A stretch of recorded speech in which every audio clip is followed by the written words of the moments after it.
Hello, YouTube.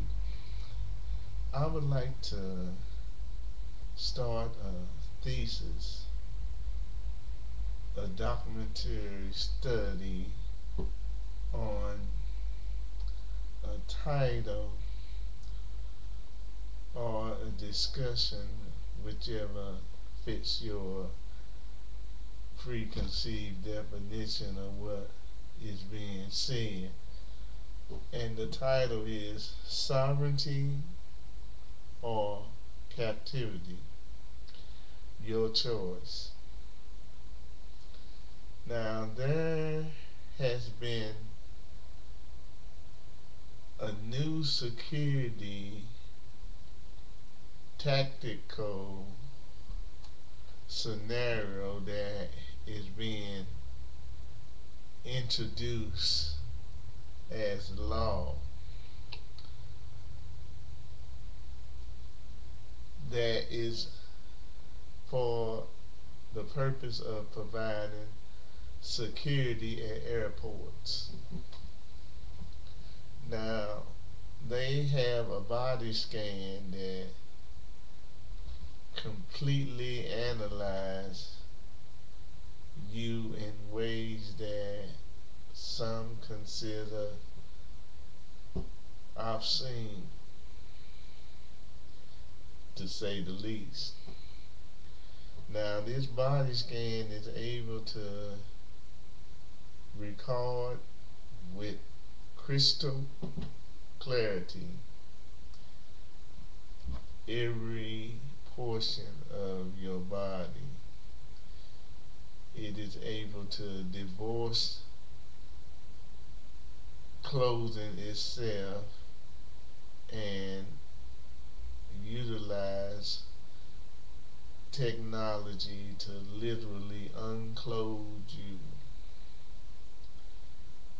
for the eyes and the analysis of airline security. Now, some believe that it is a direct, intrusive assault upon your right to privacy. Some view it as a means of being molested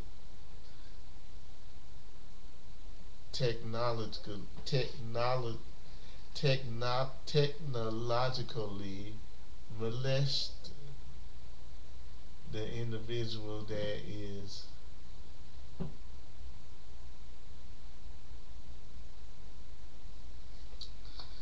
inspected.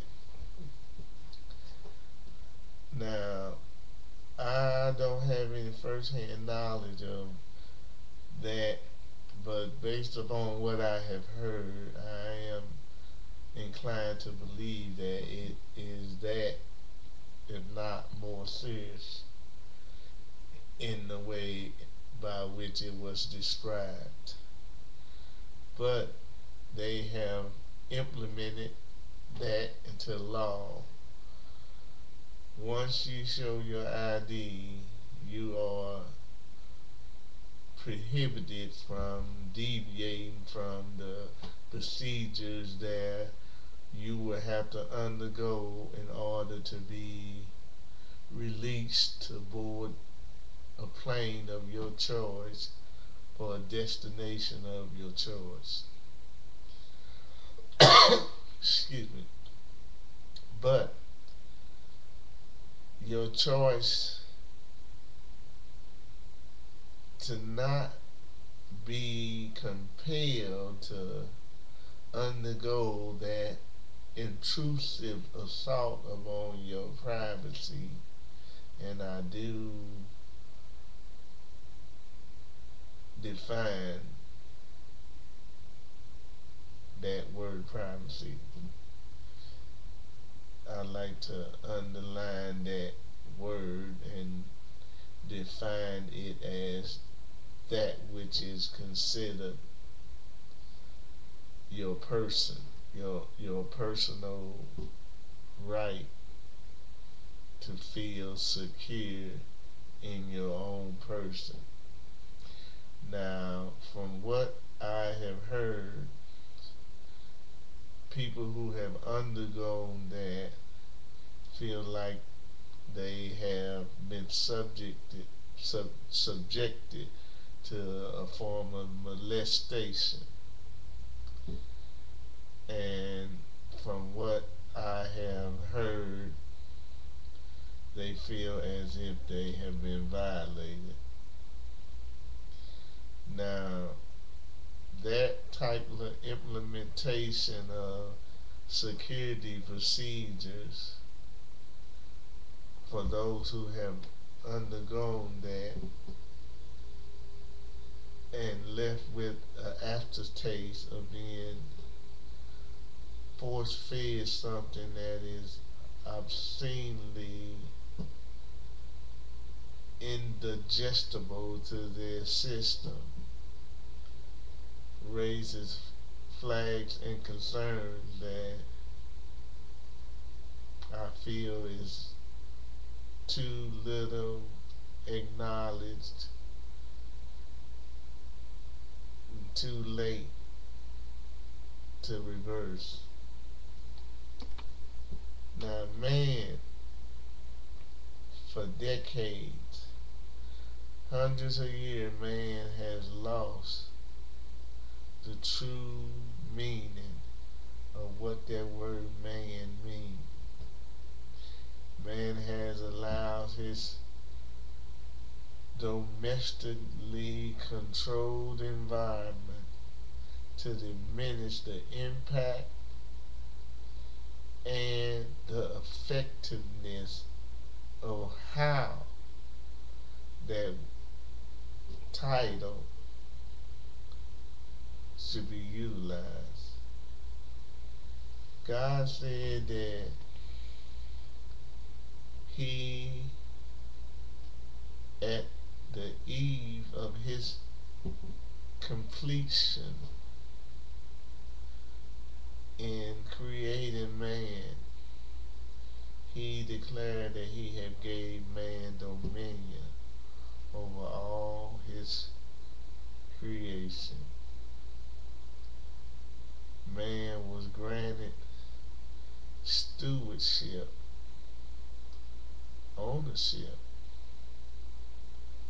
spiritual authority over all that God had placed at His feet and within arm's length of His habitation. Literally speaking, man was given land that was as far as the eye could see, space that was as wide as space can be defined, possibilities and levels of thought that was not constrained or feathered in any way. Man truly had an unfeathered mind. Now, what is an unfeathered mind? A mind that is able to flow like a sea that had no discernible or undiscernible impediments. Man's thoughts was truly as free as the wind. It flowed like the sea. It was totally connected to God to such an extent that you could not in any human way determine where man's thought started man's thoughts ended. The harmony and the rapport that man had with God was so magnificent, so majestic in the depth alone that man could literally see as God see. He could think as God thought. He could feel as God felt. He could literally be a living reflection of God himself. What essence of freedom has ever been verbally defined by the utilization of human speech? Man has lost so much, and in losing what was given to him, he now stands in jeopardy of totally being debased, abased, and thrown into the unquenchable fires of hell itself. But at this hour, at this moment, man is in more danger. Humankind is in more danger than it has ever been in. The impending circumstances are slowly in perception, because man's perception has become so diminished that he can't even in real time see the design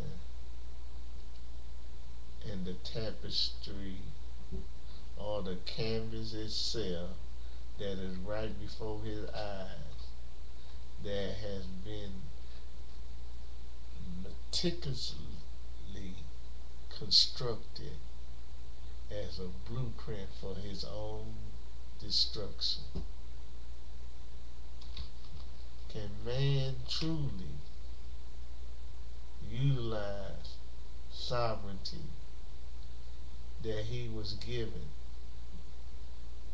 on the day the first man was created? Can man truly discern the dilemma that has become so much a part of his thinking that his thoughts themselves are being utilized to diminish and destroy him with all that he has created? The very creation of man is being utilized for his destruction.